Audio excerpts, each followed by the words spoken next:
इशारे पर हो रहा है और राजनीतिक बयानबाजी शुरू हो गई।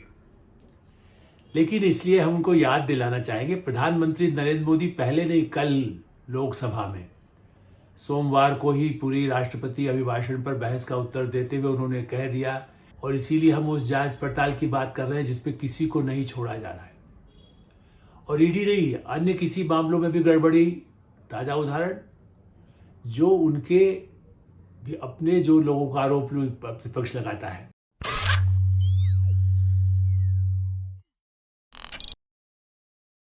नमस्कार,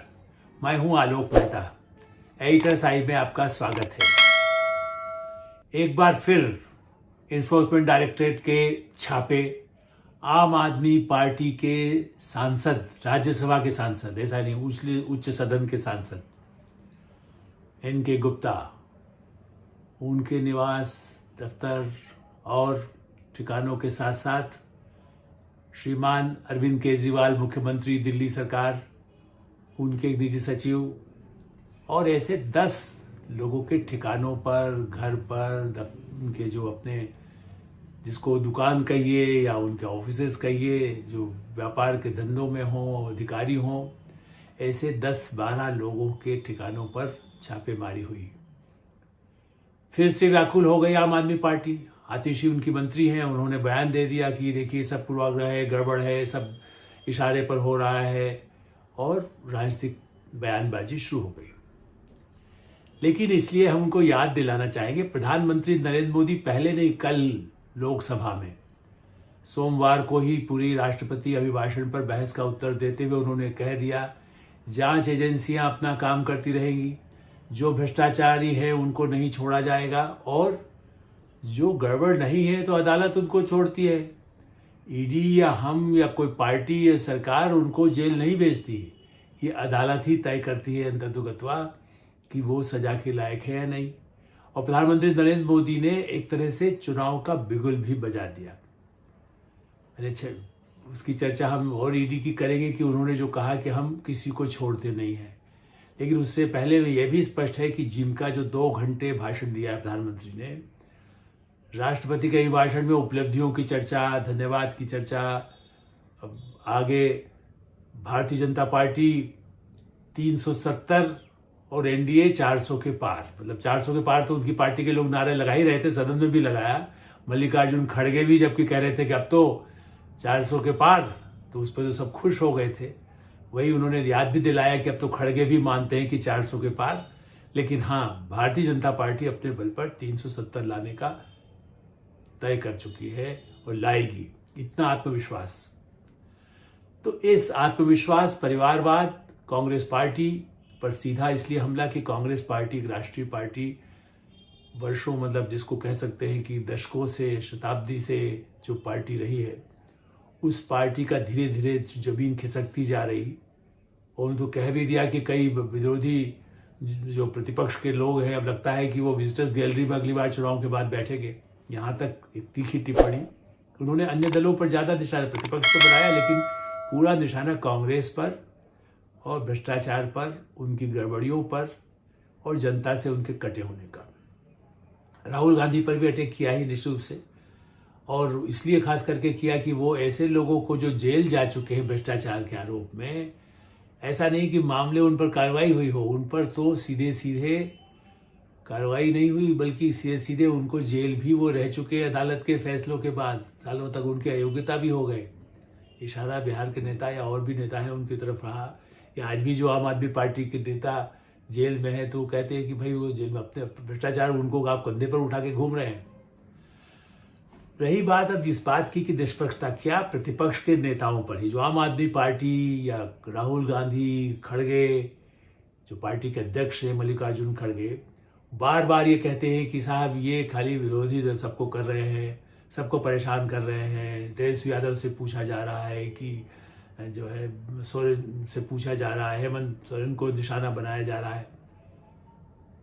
सही बात यह है, ईडी की, इन्फोर्समेंट डायरेक्टरेट की कार्रवाई लगातार चल रही है, और इसीलिए हम उस जांच पड़ताल की बात कर रहे हैं जिसपे किसी को नहीं छोड़ा जा रहा है। और ईडी नहीं, अन्य किसी मामलों में भी गड़बड़ी, ताजा उदाहरण जो उनके भी अपने जो लोगों का आरोप प्रतिपक्ष लगाता है, खास करके कि भाई उन पर तो कोई कार्रवाई होती नहीं, उनको तो सब बख्शा जाता है। आप याद करिए, पिछले जब से राहुल गांधी सक्रिय हुए हैं, आजकल वो एक ही पूंजीपति अडानी का नाम माला जपते हैं उनके खिलाफ कि साहब सरकार से मिले हैं, या 2-4 पूंजीपति कहते, पहले अंबानी अडानी अडानी अंबानी बोला करते थे। आजकल शायद कम हो गया अंबानी, चूंकि अब उनको समझ में आ रहा है कि कितना बोले उससे कोई फायदा नहीं है। हो सकता है उनके पार्टी के कुछ लोग उनसे उस समूह से सहायता लेते हो, लेकिन तथ्य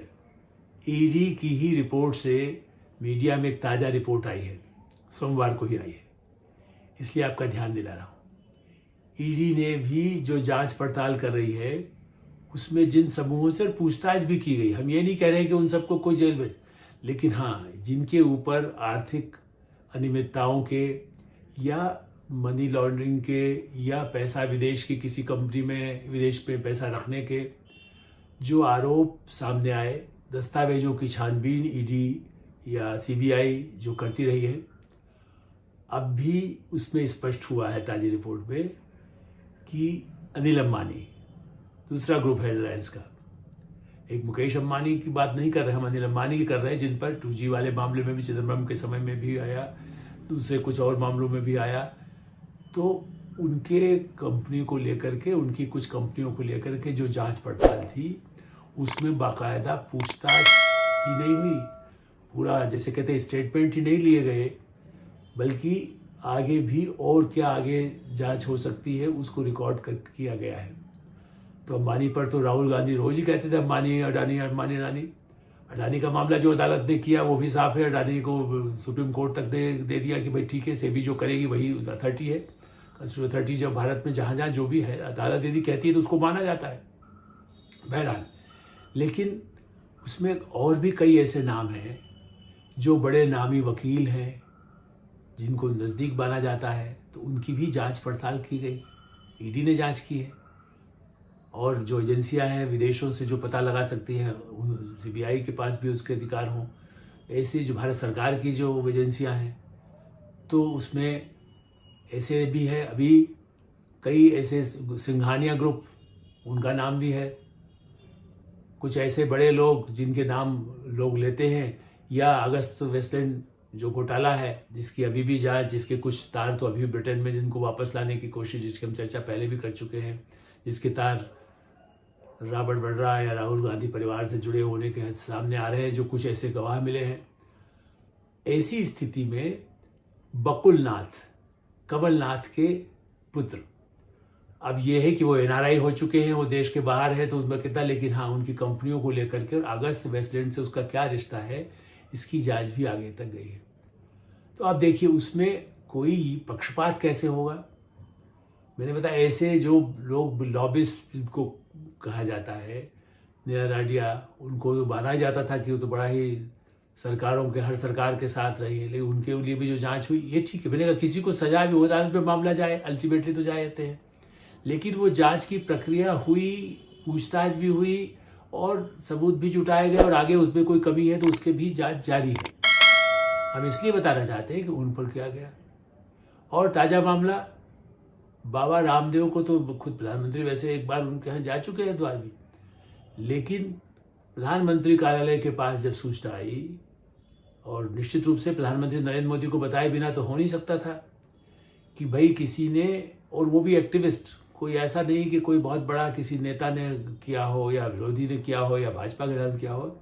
एक एक्टिविस्ट जो सूचना के अधिकार के तहत, उसने कहा था 2 साल से हमने शिकायत की आयुष मंत्रालय में, इनकी दवाइयों का जो प्रचार है वो गलत है, जिस तरह का प्रचार करते हैं वो वैसी पुष्टि नहीं होती, जिन बीमारियों के बारे में कहते हैं वो दवाइयों, जो उनकी दिव्या फार्मेसी या पतंजलि जो कंपनी है, जो समूह है, उसमें भी कई तरह के हैं। तो बाबा रामदेव की इस ग्रुप पर प्रधानमंत्री नरेंद्र मोदी के कार्यालय से आयुष मंत्रालय को कहा गया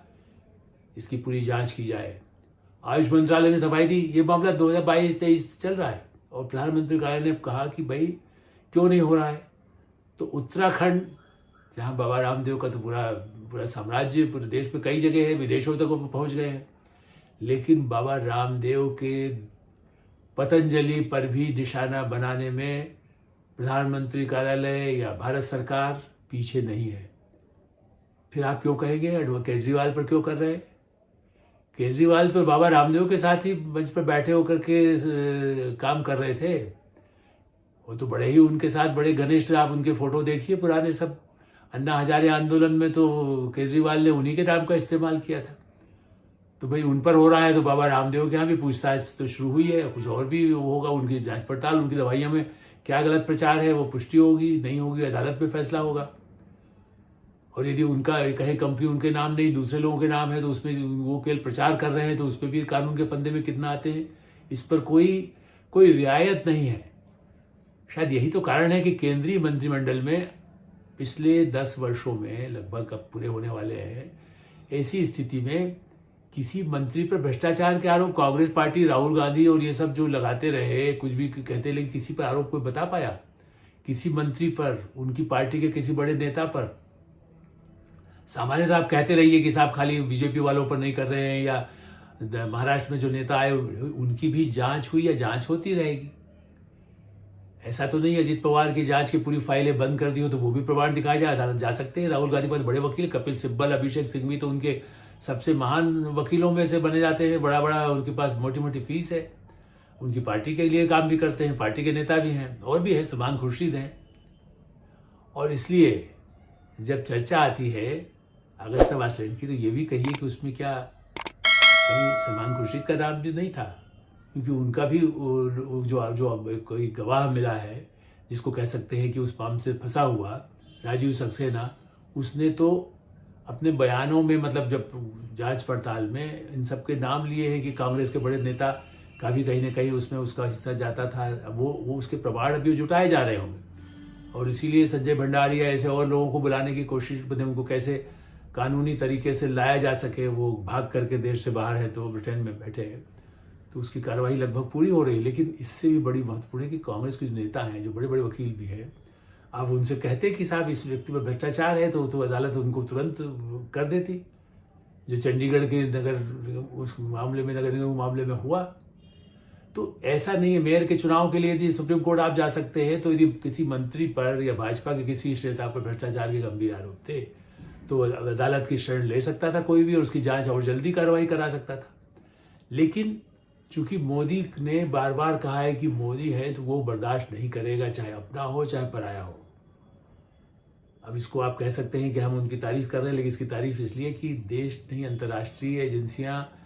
या अंतर्राष्ट्रीय कहीं पाकिस्तान या चीन ही नहीं, अमेरिका में भी कई ऐसे लोग हैं जिनको यदि सूट नहीं करता है भारत की स्टेबिलिटी, तो वो भी कहीं ना कहीं गड़बड़ियां करना या फैलाने का। अमेरिका से तो प्रचार हुआ था अडानी के मुद्दे पर लेकर भारत सरकार को कटघरे में खड़ा करने के लिए, और पूरे समय में अब तक संसद में भी उसी मुद्दे को उठाया जाता रहा, लेकिन कोई सबूत ऐसे नहीं हुए जिसकी वजह से प्रधानमंत्री नरेंद्र मोदी का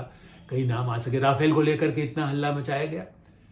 कहीं हुआ कुछ? कोई सबूत नहीं मिल पाए। नहीं तो कोई दुनिया की कोई भी एजेंसी, दुनिया की जो और प्रतियोगी कंपनियां थी, देश थे, वो भी उस पर कुछ कर सकते थे, लेकिन कहीं सामने नहीं आया। तो भ्रष्टाचार के खिलाफ और ऐसे लोग जो केवल अपने जनता से न जुड़े होकर के परिवार के बल पर पार्टी चलाते हैं, पार्टी में उत्तराधिकारी की तरह काम करते हैं, और सीधे सीधे हमला करके भारतीय जनता पार्टी या प्रधानमंत्री नरेंद्र मोदी पर जब हमला करते हैं तो उसका जवाब देने में सबसे तीखा जवाब नरेंद्र मोदी ने दिया है। और अब आम आदमी पार्टी लगता है कि शराब घोटाले में नहीं, अब जल बोर्ड के घोटाले में, जल बोर्ड में जितने टेंडर वेंडर दिए गए उसमें तो खुद जल बोर्ड के अध्यक्ष तो अरविंद केजरीवाल ही थे, और उनके साथी जो वो ठीक है चार्टर्ड अकाउंटेंट हैं गुप्ता साहब, जो राज्यसभा के मेंबर है, जानते होंगे। हो सकता है कानून पर, कागज पर भी उन्होंने इतना संभाल कर रखा हो तो अदालत में वो मामला वो बच जाए न बचे, ये उनके ऊपर है। लेकिन एजेंसी जांच ही तो कर रही है। एजेंसी को ये तो नहीं कह रही है ना कि इनको हमने करार दे दिया, वो कहती है अब जांच करके आप सारे कागज दस्तावेज दिखा दीजिए, टेंडर निकाले, उसमें कहीं अनियमितता, सारी शिकायतें या उसके पहले जो सबूत मिल चुके हैं उसके आधार पर दर्ज किया गया। और ईडी को खाली बदनाम करने के लिए जब कर रहे थे, उस पर तो अब ईडी ही अदालत की शरण में जाकर कहने वाली है कि आम आदमी पार्टी या दूसरे लोग जिस तरह से आरोप लगाते हैं इस पर खिलाफ कार्रवाई की जाए। ईडी के अफसर यदि ईमानदारी से काम करें तो उन्हें निशाना बनाया जाए कि वो पार्टी और सरकार के इशारे पर काम करें, जबकि वो संवैधानिक संस्था है और वो स्वायत्त है। उन पर कोई डे टू डे उन पर नहीं होता हो। ये तो ठीक है कि भारत सरकार की सेवा के लोग हैं, लेकिन वो अपना काम जांच एजेंसियां, और इसीलिए समय लगता है, उनके पास स्टाफ की कमी है। उनके पास दस्तावेज जुटाने के लिए जब इस तरह के बेनामी धंधे होते हैं, चाहे हेमंत सोरेन को लेकर के हो या कोई मीडिया कंपनी को लेकर के हो या किसी प्राइवेट कंपनी का हो या किसी मंत्री का हो, मुख्यमंत्री का हो, तो उसके लिए जांच के सूत्र, किसका पैसा कहाँ गया, जो छत्तीसगढ़ में भी आपने देखा, कभी उड़ीसा में देखा, कभी मुंबई में जो या रांची में जो छापे पड़े, तो उसमें देखा कि कितने हजारों करोड़ जो मिलते हैं। और सबसे बड़ी उपलब्धि की बात है, प्रधानमंत्री नरेंद्र मोदी ने ये भी कहा, बार बार कहा जाता है काला धन, क्या किया आपने? 1 लाख करोड़ रुपया आप अंदाज लगाइए, 1 लाख नहीं 1 लाख करोड़ रुपया की संपत्ति जब्त की गई है ऐसे काला धन वालों से। तो ये भी गलतफहमी दूर हो जानी चाहिए कि कुछ हुआ नहीं है, हुआ है और होगा। हजारों करोड़ भी यदि कहीं पर है तो उससे निकलने की, जैसा कहा, विदेशों में इसीलिए तो लोग छुप करके भागते हैं या दबाते हैं कि उसको निकालना मुश्किल होता है। लेकिन एजेंसियां, भारत सरकार काम करती है, करती रहेंगी। चुनाव में जो भी हो, चुनौती तो चुनाव में होती ही है, राज्यों में चुनौती है, थी, वहाँ भी है, अभी भी है। कहीं अभी भी ईवीएम का घोटाला होता तो कर्नाटक में कांग्रेस की सरकार नहीं होती, हिमाचल में उनकी सरकार नहीं होती, आम आदमी पार्टी पंजाब में नहीं होती,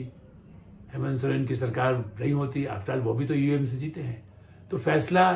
अदालत, जनता की अदालत सबसे बड़ी करेगी। और ईडी के छापे दिल्ली से लेके रांची तक या कलकत्ता तक या पटना तक या आंध्रा या तो कर्नाटक, केरल तक, इन सब की जांच पड़ताल से फैसला तो न्यायालय करेगा या जनता की अदालत चुनाव में करेगी। एडिटर साहब हम यही विराम देते हैं। आप एडिटर साहब सब्सक्राइब करें, फॉरवर्ड करें, अपने ग्रुप्स को भेजें, और जो आपकी अपनी राय हो,